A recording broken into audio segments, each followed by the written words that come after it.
I was born in Vietnam 1958. President Ngô Đình Diệm was president at the time of the war level and at in a rebel technique, and not at the real high peak under the war. During that time that I have lost two of my uncles, one on my father's side and one on my mother's side. One of them was the mayor of the town that my father was born, which is Biên Hòa. And later on, that Americans know a lot about Biên Hòa. At one time, they were broke a record that a lot of helicopters take off and landing at the same time. He was the mayor there, and he was assassinated by the North Vietnam, or we can call them a VC, Viet Cong. And on my mother's side, that my mother's younger brother, he was the captain in the National Guard. And at one night, he was out patrol, make sure that on his soldier guarding the boss, and they sniped him. And they were under the water during the Mekong River. They were under the water, and then they shot him right in his stomach, just a little wound. And he kind of stopped it by himself, and And next day they transfer him to the hospital, and they did consider it something major, but because at the time that a lot of soldiers go in there and they willing to treat people with a bigger wound, and they didn't know that when you had an open wound like that the air come in, and his lung got air there, he got pneumonia. By the time they realized it's too late. So that's what happened during the war. You don't know what happened. Just a little shot, nothing to worry about, and cost your life. The atmosphere of the war varied wildly throughout Vietnam. The assassinations and combat faced by Minh's uncles were not commonplace in the bustling city of Saigon. Small attacks did occur, but for the most part, life was safer than in other regions in the countryside. Although it was safer, the war still affected everyone in some way or another. The way of life in Vietnam, that's kind of funny. I live in the capital, which is Saigon, not Ho Chi Minh. But, we grew up real normal. In Saigon, we divide in 12 districts. I'm supposed to live in a very good commercial area. You can consider that is the Chinatown in Saigon, with a lot of Chinese people. We got a lot of high-rise buildings. The military base we go all over to protect the city, because that is the heart of during the war. If the Saigon falls, the whole country will collapse. So we have a lot of military base around that. My elementary school, we next to one of the communication center, that the radar on that, next to my school. Not only that, because that, so they can protect the school on that, And I remember one time that I walked to school, and they told us, you see anything out of ordinary, you should report. But, for the teacher, all that, and so I remember I walked into school during the afternoon. Over there, the class a lot bigger than over here. It's not like 20 or 32 students. The class, you're talking about 50 students. So we walk in a big wave of students. And one of the kids just kicked the bucket where, boom! The light right there. What they try to do is, I think those are VC, they try to stop one of the convoy going there with the VIP, going that way. So they would try to assassinate some big shot there. So they set, the bomb there, and we were the little kid, we didn't know, and one of my friends kicked it and, kaboom. The sporadic acts of violence carried out in Saigon would only increase as the war progressed. The Tet and subsequent May offensives would pose the biggest threat to the city before its fall in 1975. The offensives together would result in thousands of deaths, along with millions of dollars in damage. We live next to the power company. They got an army guy, or at least MP. And I remember one that morning, right after the second day of Chinese New Year. The Chinese New Year we celebrate with a lot of fireworks, pow, pow, pow, pow. That tell us to stop. So we stop. We on guard, everything. We know something bad happened. At the time, the government don't want to panic the people, so they said that just stop that, get ready, So I remember during that night, we know that there are a long line of the soldiers walking with totally different weapons. And we know, oh my God. And my mom stopped packing clothes, whatever we can take to survive. If we can run, get away, retreat, get away. And one of the guard, could be the MP, whatever, he so panicked, he didn't know what to do. So 4 of them gather a power plant, and he started shooting at them. And they turned around. Later we found out that they shoot one of the grenade launcher, B-41, and they just shoot, just scared us, They didn't know whether there's no army there for them to worry. But they just say, okay, we here, don't mess with us. Boom, boom, they shoot. I remember that my the back of my house facing the power plant. And I remember the door, we locked it real good with the depot thing. It pop out like that, just totally pop out. And the more they shoot, they keep hitting. Boom, boom, boom, boom. Keep hitting. And at the time, my mom screaming, yelling at us, under the bed. And I'll tell you what, the few times in my life, the bed I roll under there with a few seconds. We all there, and we start naming. Who here, And they say, we all here, mom. And once again, they just launch the other B-41. Later on, they said that to us that he one of the, at the time, one of real deadly weapon. Boom, boom, and then here, the front door keep hitting, back and forth. And then finally, it's time to get out. And then we start approaching, get out, and real quiet. So we all kind of look out, and we saw a long line of the VC soldier walking with all the unbelievable weapon. And at the time, we thought, oh my God, we're going to lose the war for sure. The government told us that, we had to get out. My family to decide to stay until the last minute.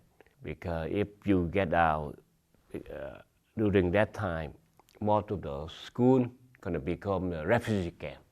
And during that offense, they took a lot of high-rise buildings that high in there.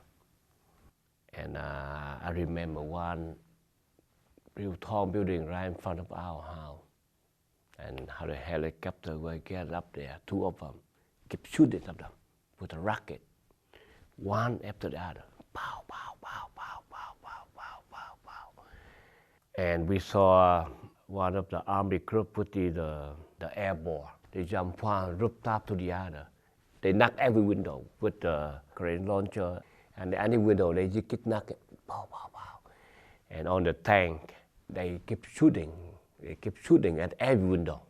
And after 24 hours on the high-rise building, and the helicopter keep shooting at, and we decided at that time to go. We cannot stay anymore because 24 hours if we keep here that, you know. So lucky for us, we had a aunt, which is my mom older sister. She live in the 4th district, considered a safe zone. So we went stay with her for maybe 2 months, and the South Vietnamese boat start getting back control.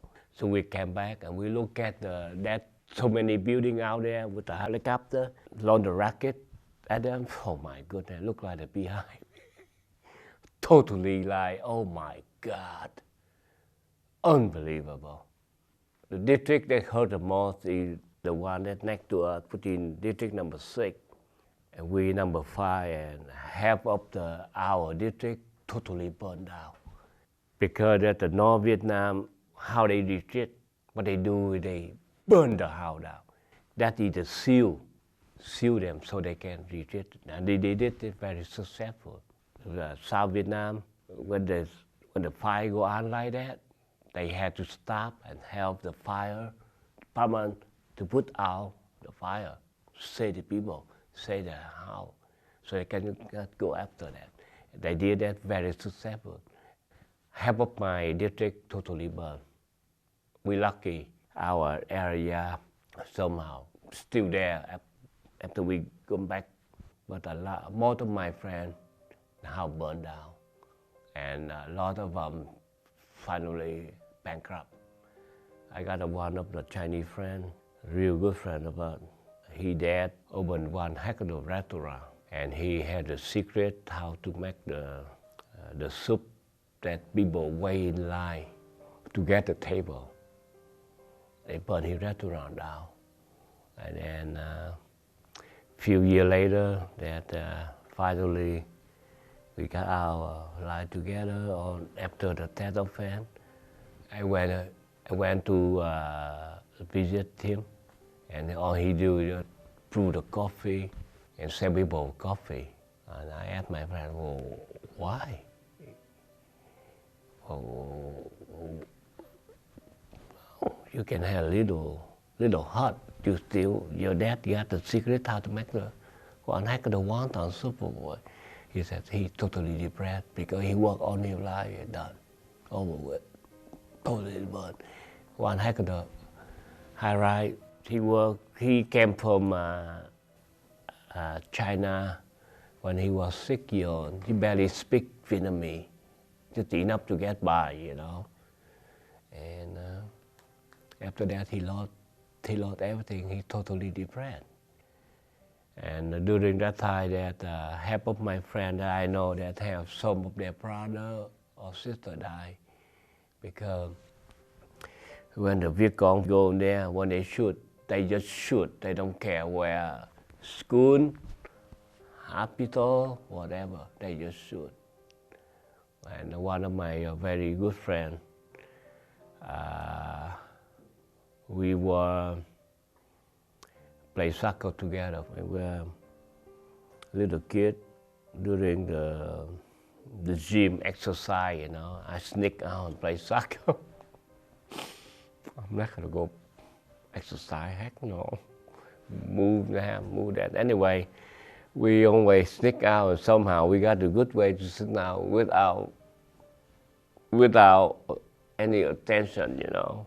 We grew up together from 4th grade until at the time was 5th grade. One of his brother that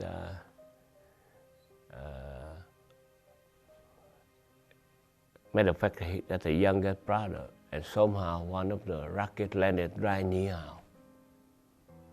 Boom, exploded, and he the one got hit the most. 4-year-old kid.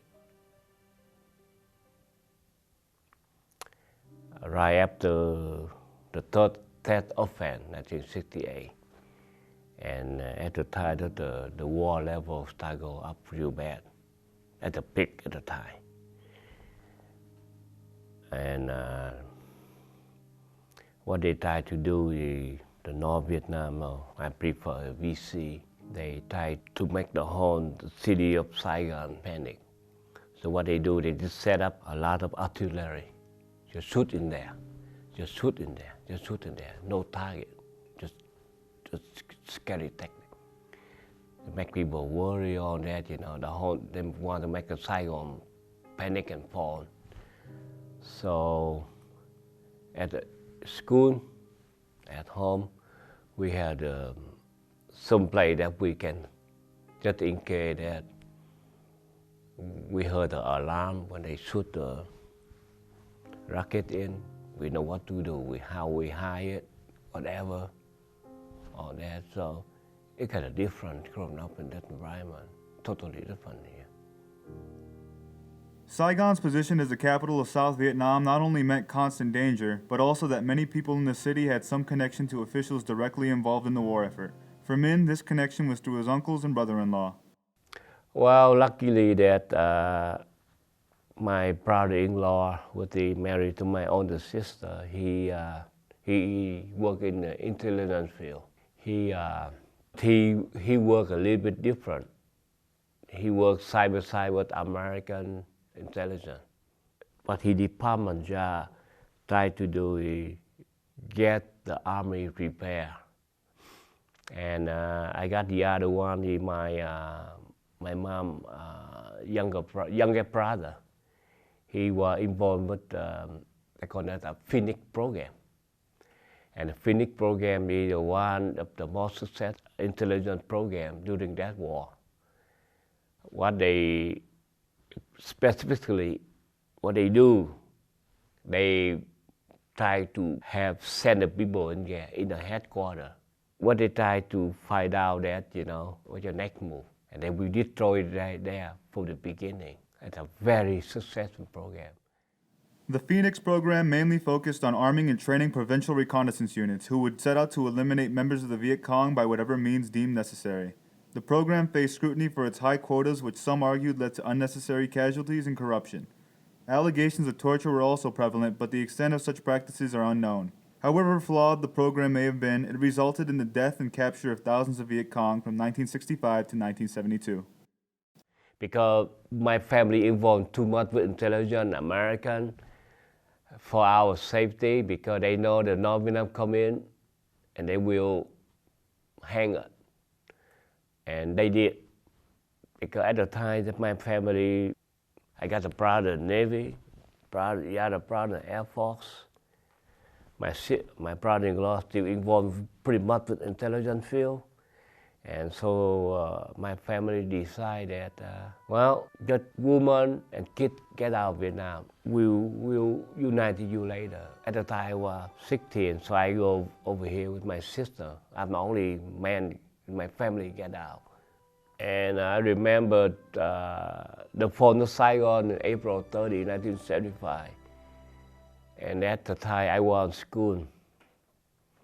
And my mom come and talked to the principal that my grandfather died. So therefore I go home for funeral. So one of the counselor came to my classroom and said, my name? I said, yeah, I'm here, sir. Well, your grandmother died. You had to go home with your mom. And I kind of, oh my God, my grandfather died 10 years. My grandmother died 10 years ago. What the heck going on here? By the time you know what's going on. I said, oh my God. So I look over my friend, we carry the same first name. I said, I don't think I ever see you again. Which is true, I never said see him again. So I touched his shoulder, and I reached out my pocket. At the time I got,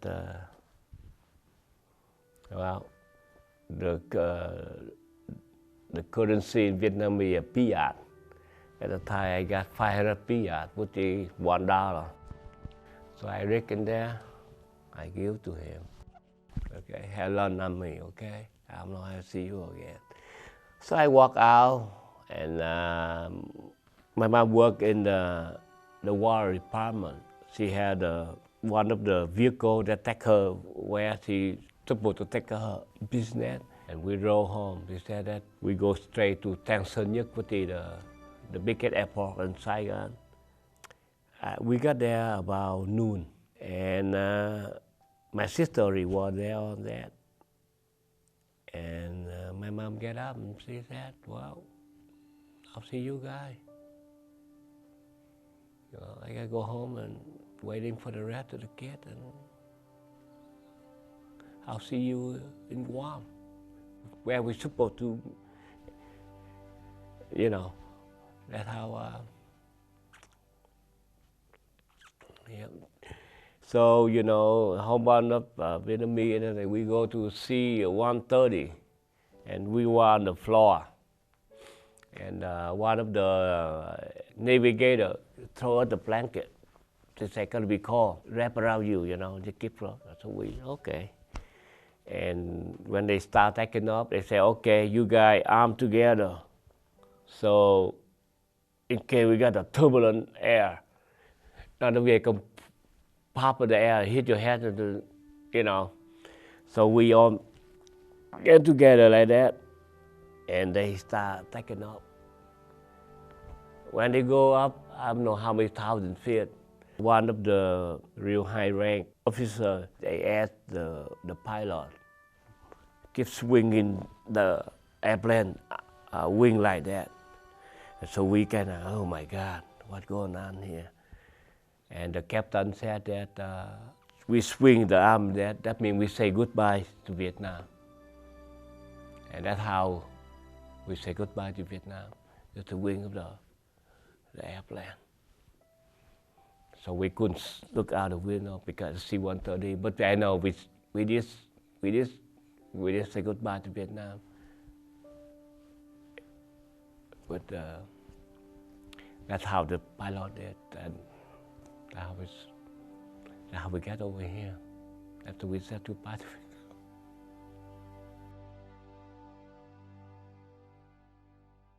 We stopped in Civic Bay, a naval base. We stayed there because, according to my family, we had to stay there and wait for them.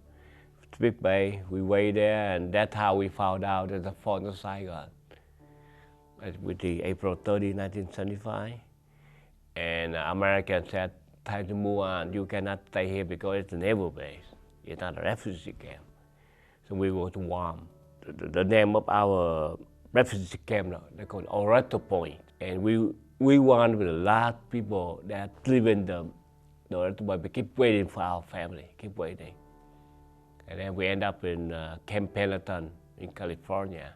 So I will translate, for Camp Pendleton, Civic Bay, and Orator Point. Yeah. That's how our family get away with waiting in a long line in the mess hall to get the food.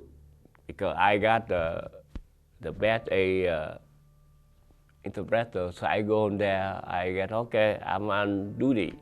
So I take a food, bring it home to my family, and you should imagine how long the line. We got 2 mess halls, and somehow two lines end up like that.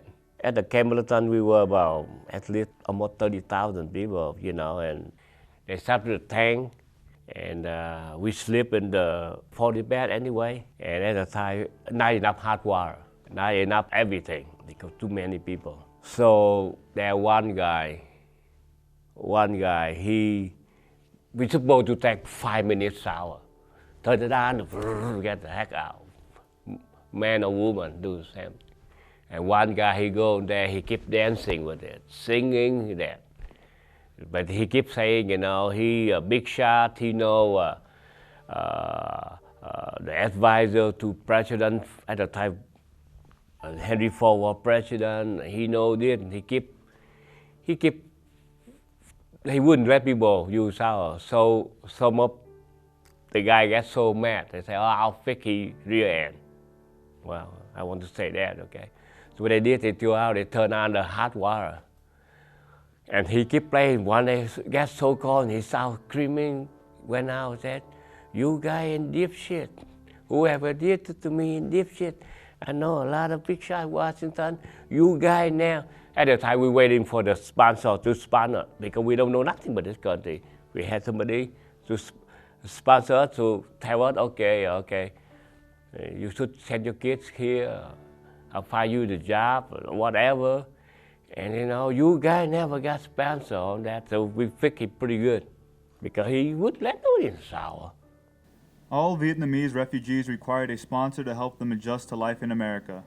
Those who did not already have family living in the United States had to wait for either private individuals or church organizations to become their sponsors. Min's oldest sister, Anna, was able to become sponsored in a nursing program made by a branch of the United Methodist Church in Monroe, Wisconsin. My sister, she trained over there to become the nurse in St. Clair Hospital. And then we end up in Monroe, Wisconsin. That's why I graduated from Monroe High School. That is one of the most difficult times that I have to deal with.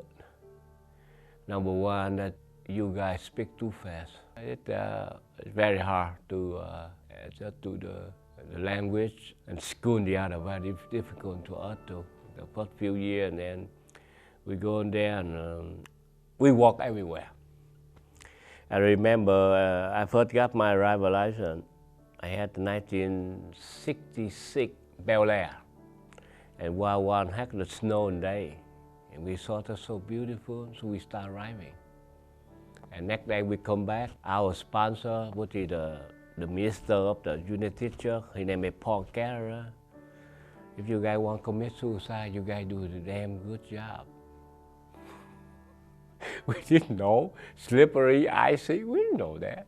Yeah, we thought it beautiful, therefore, not beautiful, but at the time we didn't know about 5 below, 20 below. I was walking 15 below with very light jacket, no nothing. Until I go to work I was the beggar on the grocery.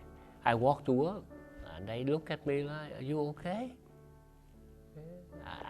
We didn't know nothing about that, Along with all of the problems to be expected from coming to live in a completely new country, Min and many of the refugees who came over had to face separation from everyone they ever knew. The installment of the new regime not only ceased communication between families, but it also created uncertainty about the well-being of members stuck in Vietnam. The intentions of the new government were unknown, and the possibility of harsh punishment and famine were very real. I came over here in the first few years that you couldn't enjoy nothing. It's like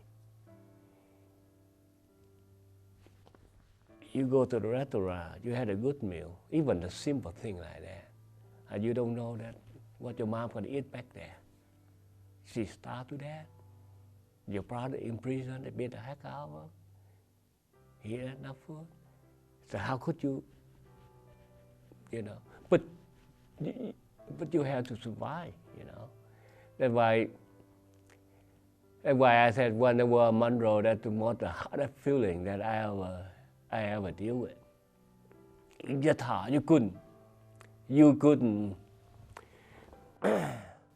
Just like that, And I don't remember I bought any new clothes for me, anything like that, because my mind keep back there. We don't know what's going on with them. Until now, like I said, my brother-in-law, we don't know what's going on with him. It's one of the hardest time in my life when I live in Monroe. And the first 3 years, you couldn't enjoy your life. You couldn't. I know we couldn't. My sister, we all the same. We come home and we avoid to talk about that, but we couldn't go out and have the vacation. We don't even take vacation. We don't. Just thinking about it until finally we had some contact with our family back in Vietnam, and because our family too much involved with pretty much the American, so we are on the blacklist. So they wouldn't allow my mom or my brother to go to jail. My mom, and so somehow I said, I got to get a job, get money, and how I sneak back And at the same time, during that time, that Jimmy Carter was the president, and he had economic sanction against Vietnam. They would not allow you to send more than 2 pounds out of the country. So there, so I said, so I thought that we have to come up something that to have the people back there with my mom and the rest of my family on that, That's how I get a job here in Rockford. After high school, Minh was able to get a job at Elko, and he sent money to his family back in Vietnam. After over a decade of separation, Minh and his sisters would finally be reunited with his mother and the rest of his family in 1990. It was Friday night. Finally, we got the ride in O'Hare, and I was driving my car up there. We go up there, and my sister could not stop crying because 15 years, oh my God. 15 years, 75 to 90. 15 years. I took my mom home to my house, and at the time I had no furniture because I just had my house, just got my house, And I still remember I sat on the mattress on the floor. We all slept together on the floor like that. But it was great. It's a dream come true.